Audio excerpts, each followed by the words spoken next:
ఓం శ్రీ సాయి నాథాయ నమః. శ్రీ సాయిబాబా జీవిత చరిత్రము 48వ అధ్యాయము. భక్తుల ఆపదలు బాపుట 1. షేవడే 2. సపత్నేకరుల కథలు. ఈ అధ్యాయము ప్రారంభించినప్పుడెవరో హేమడ్ పంతును బాబా గురువా లేక సద్గురువా అని ప్రశ్నించిరి. ఆ ప్రశ్నకు సమాధానమిచ్చుటకై సద్గురువు లక్షణములను హేమడ్ పంతు ఇట్లు వర్ణించుచున్నారు. సద్గురుని లక్షణములు. ఎవరు మనకు వేదవేదాంతములను షట్ శాస్త్రములను బోధించెదరో, ఎవరు చక్రాంకితము చేసెదరో, ఎవరు ఉచ్ఛ్వాస నిశ్వాసములను బంధించెదరో, బ్రహ్మమును గూర్చి అందముగా నుపన్యసించెదరో, ఎవరు భక్తులకు మంత్రోపదేశము చేసి దానిని పునశ్చరణము చేయుమందురో, ఎవరు తమ వాక్శక్తిచే జీవిత పరమావధిని బోధించగలరో కాని ఎవరు స్వయముగా ఆత్మసాక్షాత్కారము పొందలేరో అట్టివారు సద్గురువులు కారు. ఎవరైతే చక్కని సంభాషణల వల్ల మనకు ఇహపర సుఖములందు విరక్తి కలుగజేసెదరో, ఎవరాత్మసాక్షాత్కారమందు మనకభిరుచి కలుగునట్లు చేసెదరో, ఎవరైతే ఆత్మసాక్షాత్కార విషయమున పుస్తక జ్ఞానమేగాక ఆచరణయందనుభవము కూడా పొందియున్నారో అట్టివారు సద్గురువులు. ఆత్మసాక్షాత్కారమును స్వయముగా పొందని గురువు దానిని శిష్యులకెట్లు ప్రసాదించగలరు? సద్గురువు స్వప్నమందైనను శిష్యుల నుండి సేవనుగాని ప్రతిఫలమునుగాని యాసించడు. దానికి బదులుగా శిష్యులకు సేవ చేయ తలచును. తాను గొప్పవాడనియు తన శిష్యుడు తక్కువవాడనియు భావించడు. సద్గురువు తన శిష్యుని కొడుకువలె ప్రేమించుటయేగాక తనతో సరిసమానముగా జూచును. సద్గురుని ముఖ్య లక్షణమేమనా? వారు శాంతమున కునికిపట్టు. వారెన్నడు చాపల్యమునుగాని చికాకుగాని చెందరు. తమ పాండిత్యమునకు వారు గర్వించరు. ధనవంతులు, పేదలు, ఘనులు, నీచులు వారికి సమానమే. హేమడ్ పంతు తన పూర్వజన్మ సుకృతముచే సాయిబాబా వంటి సద్గురువు ఆశీర్వాదమును సహవాసమును పొందెనని తలంచెను. బాబా యౌవనమందు కూడా ధనము కూడబెట్టలేదు. వారికి కుటుంబము గాని, స్నేహితులు గాని, ఇల్లు గాని, ఎట్టి ఆధారము గాని లేకుండెను. 18 ఏండ్ల వయస్సు నుండి వారు మనస్సును స్వాధీనమందుంచుకొనిరి. వారొంటరిగా నిర్భయముగా నుండెడివారు. వారెల్లప్పుడాత్మానుసంధానమందు మునిగియుండెడివారు. భక్తుల స్వచ్ఛమైన అభిమానమును జూచి వారి మేలు కొరకేవైన చేయుచుండెడివారు. ఈ విధముగా వారు తమ భక్తులపై ఆధారపడి యుండెడివారు. వారు భౌతిక శరీరముతో నున్నప్పుడు తమ భక్తులకు ఏ అనుభవముల నిచ్చుచుండిరో, యట్టివి వారు మహాసమాధి చెందిన పిమ్మట కూడా తమయందభిమానము గల భక్తులు అనుభవించుచున్నారు. అందుచే భక్తులు చేయవలసిన దేమన భక్తి విశ్వాసములనెడు హృదయ దీపమును సరిచేయవలెను. ప్రేమయను వత్తిని వెలిగించవలెను. ఎప్పుడిట్లు చేసెదరో, ఎప్పుడు జ్ఞానమనే జ్యోతి ఆత్మ సాక్షాత్కారము వెలిగి ఎక్కువ తేజస్సుతో ప్రకాశించును. ప్రేమ లేని జ్ఞానము ఉత్తది. అట్టి జ్ఞానమెవరికి అక్కరలేదు. ప్రేమ లేనిచో సంతృప్తియుండదు. కనుక మనకు అవిచ్ఛిన్నమైన అపరిమిత ప్రేమ యుండవలెను. ప్రేమను మనమెట్లు పొగడగలము? ప్రతి వస్తువు దాని ఎదుట ప్రాముఖ్యము లేనిదగును. ప్రేమ యనునదే లేని ఎడల చదువుటగాని, వినుటగాని, నేర్చుకొనుటగాని నిష్ఫలములు. ప్రేమ యనునది వికసించినచో భక్తి, నిర్వ్యామోహము, శాంతి, స్వేచ్ఛలు పూర్తిగా నొకటి తరువాత నింకొకటి వచ్చును. దేనిని గూర్చిగాని మిక్కిలి చింతించనిదే దానియందు మనకు ప్రేమ కలుగదు. యథార్థమైన కాంక్ష, ఉత్తమమైన భావమున్న చోటనే భగవంతుడు తానై సాక్షాత్కరించును. అదియే ప్రేమ. అదే మోక్షమునకు మార్గము. ఈ అధ్యాయములో చెప్పవలసిన ముఖ్య కథను పరిశీలించెదము. స్వచ్ఛమైన మనస్సుతో నెవరైనను నిజమైన యోగీశ్వరుని వద్దకు బోయి వారి పాదములపై బడినచో తుట్టతుద కతడు రక్షింపబడును. ఈ విషయము దిగువ కథ వలన విశదపడును. షేవడే షోలాపూర్ జిల్లా అక్కల్ కోట నివాసి సపత్నేకర్ న్యాయ పరీక్షకు చదువుచుండెను. తోడి విద్యార్థి షేవడే అతనితో చేరెను. ఇతర విద్యార్థులు కూడా గుమిగూడి తమ పాఠముల జ్ఞానము సరిగా నున్నది లేనిది చూచుకొనుచుండిరి. ప్రశ్నోత్తరముల వలన షేవడేకు ఏమియురానట్టు తోచెను. తక్కిన విద్యార్థులు అతనిని వెక్కిరించిరి. అతడు పరీక్షకు సరిగా చదువకపోయినను తనయందు సాయిబాబా కృపయుండుటచే ఉత్తీర్ణుడ నగుదునని చెప్పెను. అందుకు సపత్నేకర్ ఆశ్చర్యపడెను. సాయిబాబా ఎవరు, వారినేల ఎంత పొగడుచున్నావు అని అడిగెను. అందులకు షేవడే ఇట్లనెను, షిరిడీ మసీదులో నొక ఫకీరు గలరు. వారు గొప్ప సత్పురుషులు, యోగులితరులున్నను వారమోఘమైన వారు. పూర్వజన్మ సుకృతముంటేనే గాని మనము వారిని దర్శించలేము. నేను పూర్తిగా వారినే నమ్మియున్నాను. వారు పలుకునది ఎన్నడూ అసత్యము కానేరదు. నేను పరీక్షలో తప్పక ఉత్తీర్ణుడ నగుదునని వారు నన్ను ఆశీర్వదించియున్నారు. కనుక తప్పక వారి కృపచే చివరి పరీక్షయాందుత్తీర్ణుడనయ్యదా ననెను. సపత్నేకర్ తన స్నేహితుని ధైర్యమునకు నవ్వెను. వానిని బాబాను కూడా వెక్కిరించెను. సపత్నేకరు భార్యాభర్తలు. సపత్నేకర్ న్యాయ పరీక్షలో నుత్తీర్ణుడయ్యెను. అక్కల్ కోటలో వృత్తిని ప్రారంభించి యచట న్యాయవాది యాయెను. 10 సంవత్సరముల పిమ్మట అనగా 1913లో వానికి గల యొకే కుమారుడు గొంతు వ్యాధితో చనిపోయెను. అందువలన అతని మనస్సు వికలమయ్యెను. పండరీపురం, గానగాపురం మొదలగు పుణ్యక్షేత్రములకు యాత్రార్థము పోయి శాంతి పొందవలె ననుకొనెను. కాని అతనికి శాంతి లభించలేదు. వేదాంతము చదివెను గాని యది కూడా సహాయపడలేదు. అంతలో షేవడే మాటలు అతనికి బాబాయందుగల భక్తియు జ్ఞప్తికి వచ్చెను. కాబట్టి తాను కూడా షిరిడీకి పోయి శ్రీ సాయిని చూడవలె ననుకొనెను. తన సోదరుడగు పండితరావుతో షిరిడీకి వెళ్ళెను. దూరము నుండియే బాబా దర్శనము చేసి సంతసించెను.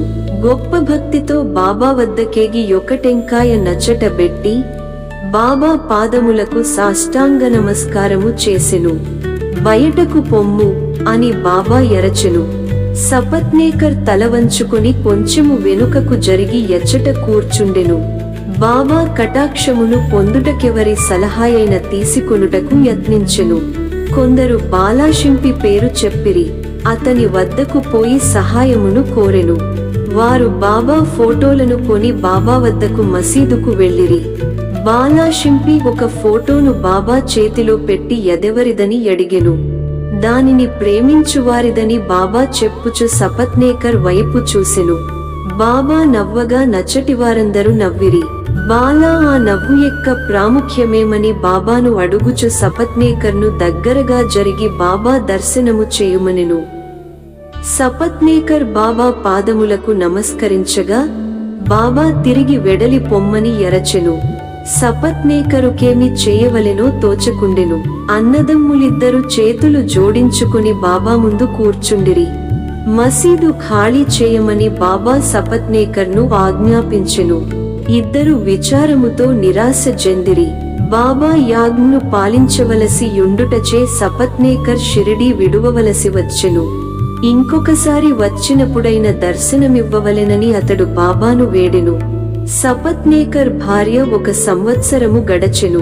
కాని యతని మనస్సు శాంతి పొందకుండెను. గానగాపురము వెళ్ళెను కాని యశాంతి హెచ్చెను. విశ్రాంతికై మాదేగాం వెళ్ళెను. తుదకు కాశీ వెళ్ళుటకు నిశ్చయించుకొనెను. బయలుదేరుటకు 2 దినములకు ముందు అతని భార్యకొక స్వప్న దృశ్యము గనపడెను. స్వప్నములో నామె నీళ్ల కొరకు కుండ పట్టుకొని లకడ్షాబావికి పోవుచుండెను. అచట నొక పకీరు తలకొక గుడ్డ కట్టుకొని వేప చెట్టు మొదట కూర్చున్న వారు తన వద్దకు వచ్చి, ఓ అమ్మాయి, అనవసరముగా శ్రమపడెదవేలా, నేను స్వచ్ఛజలముతో నీ కుండ నింపెదను అనెను. ఆమె పకీరుకు భయపడి ఉత్తకుండతో వెనుకకు తిరిగిపోయెను. ఫకీరు ఆమెను వెన్నంటెను. ఇంతటితో ఆమెకు మెలకువ కలిగి నేత్రములు తెరచెను. ఆమె తన కలను భర్తకు చెప్పెను. అది ఏ శుభశకునమనుకొని ఇద్దరు షిరిడీకి బయలుదేరిరి. వారు మసీదు చేరునప్పటికి బాబా ఎక్కడ లేకుండెను. వారు లెండీ తోటకు వెళ్ళియుండిరి. బాబా తిరిగి వచ్చువరకు వారచట ఆగిరి. ఆమె స్వప్నములో తాను జూచిన ఫకీరుకు బాబాకు భేదమేమియూ లేదనెను. ఆమె మిగుల భక్తితో బాబాకు సాష్టాంగముగా నమస్కరించి బాబాను చూచుచు అచటనే కూరచుండెను. ఆమె ఎణకువ జూచి సంతసించి బాబా తన మామూలు పద్ధతిలో ఏదో నొక కథ చెప్పుటకు మొదలిడెను. నా చేతులు, పొత్తి కడుపు, నడుము చాలా రోజుల నుండి నొప్పి పెట్టుచున్నవి. నేననేకౌషధములు పుచ్చుకుంటిని, కాని నొప్పులు తగ్గలేదు. మందులు ఫలమీయకపోవుటచే విసుగు చెందితిని, కాని నొప్పులన్నీయు నిచట వెంటనే నిష్క్రమించుట కాశ్చర్యపడుచుంటిని అనెను. పేరు చెప్పనప్పటికీ ఆ వృత్తాంతమంతయు సపత్నేకర్ భార్యదే. ఆమె నొప్పులు బాబా చెప్పిన ప్రకారము త్వరలో పోవుటచే నామే సంతసించెను. సపత్నేకర్ ముందుగా పోయి దర్శనము చేసుకొనెను. మరల బాబా బయటకు బొమ్మనెను. ఈసారి అతడు మిక్కిలి పశ్చాత్తాపపడి ఎక్కువ శ్రద్ధతో నుండెను. ఇది బాబాను తాను పూర్వము నిందించి ఎగతాళి చేసిన దాని ప్రతిఫలమని గ్రహించి దాని విరుగుడు కొరకు ప్రయత్నించుచుండెను. బాబా నొంటరిగా కలిసికొని వారిని క్షమాపణ కోరవలెనని యత్నించుచుండెను. అట్లే యొనర్చెను. అతడు తన శిరస్సును బాబా పాదాములపై బెట్టెను. బాబా తన వరదహస్తమును సపత్నేకర్ తలపై బెట్టెను. బాబా కాళ్లనొత్తుచు సపత్నేకర్ అక్కడనే కూర్చుండెను.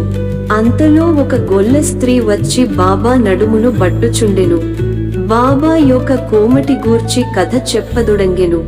వాని జీవితములో కష్టములన్నీయు వర్ణించెను. అందులో వాని యొకేయొక కొడుకు మరణించిన సంగతి కూడా చెప్పెను. బాబా చెప్పిన కథ తనదే అని సపత్నేకర్ మిక్కిలి ఆశ్చర్యపడెను. బాబాకు తన విషయములన్నీయు తెలియుటచే విస్మయమందెను. బాబా సర్వజ్ఞుడని గ్రహించెను. అతడందరి హృదయముల గ్రహించుననెను. ఈ ఆలోచనలు మనస్సున మెదలుచుండగా బాబా ఆ గొల్ల స్త్రీకి చెప్పుచున్నట్లే నటించి సపత్నేకర్ వైపు చూపించి ఇట్లనెను.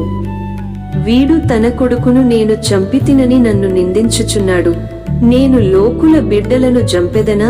ఇతడు మసీదునకు వచ్చి ఏడ్చుచున్నాడేలా? అదే బిడ్డను వీని భార్య గర్భములోనికి మరల తెచ్చెదను.